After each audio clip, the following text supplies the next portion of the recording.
وَلَقَدْ مَكَّنَّاكُمْ فِي الْأَرْضِ وَجَعَلْنَا لَكُمْ فِيهَا مَعَايِشَ قَلِيلًا مَا تَشْكُرُونَ۔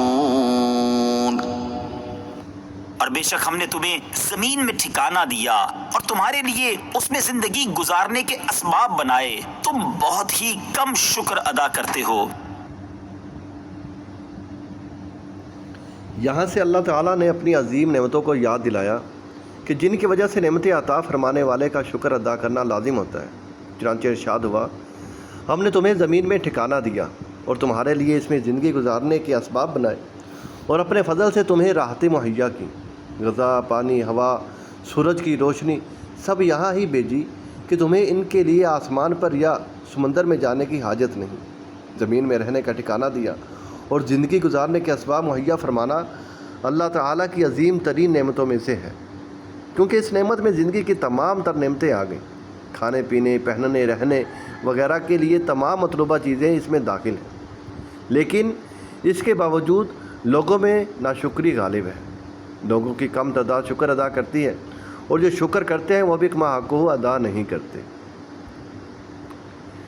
شکر کی حقیقت یہ ہے کہ آدمی نعمت کو اللہ تعالیٰ کی طرف منسوب کرے اور نعمت کا اظہار کرے، جبکہ ناشکری یہ ہے کہ آدمی نعمت کو بھول جائے اور اسے چھپائے۔ قرآن و حدیث میں شکر کا حکم اور اس کے فضائل بکثرت بیان کیے گئے ہیں۔ چنانچہ اللہ تعالیٰ ارشاد فرماتا ہے، وَاشْكُرُوا لِي وَلَا تَكْفُرُونَ، اور میرا شکر ادا کرو اور میری ناشکری نہ کرو۔ اور ارشاد فرماتا ہے ترجمہ کنز العرفان، اور اگر تم شکر گزار بن جاؤ اور ایمان لاؤ تو اللہ تمہیں عذاب دے کر کیا کرے گا، اور اللہ قدر کرنے والا جاننے والا ہے۔ نیز ارشاد فرمایا ترجمہ کنز العرفان، اگر تم میرا شکر ادا کرو گے تو میں تمہیں اور زیادہ عطا کروں گا، اور اگر تم ناشکری کرو گے تو میرا عذاب سخت ہے۔ حضرت صہیب رضی اللہ تعالیٰ عنہ سے روایت نبی کریم صلی اللہ تعالیٰ علیہ وآلہ وسلم نے ارشاد فرمایا، مجھے مومن کے حال پر تعجب ہوتا ہے، اس کے ہر حال میں بھلائی ہے۔ اگر اس کو راحت پہنچے تو وہ شکر ادا کرتا ہے اور یہ اس کی کامیابی ہے، اور اگر اس کو ضرر پہنچے تو صبر کرتا ہے اور یہ بھی اس کی کامیابی ہے۔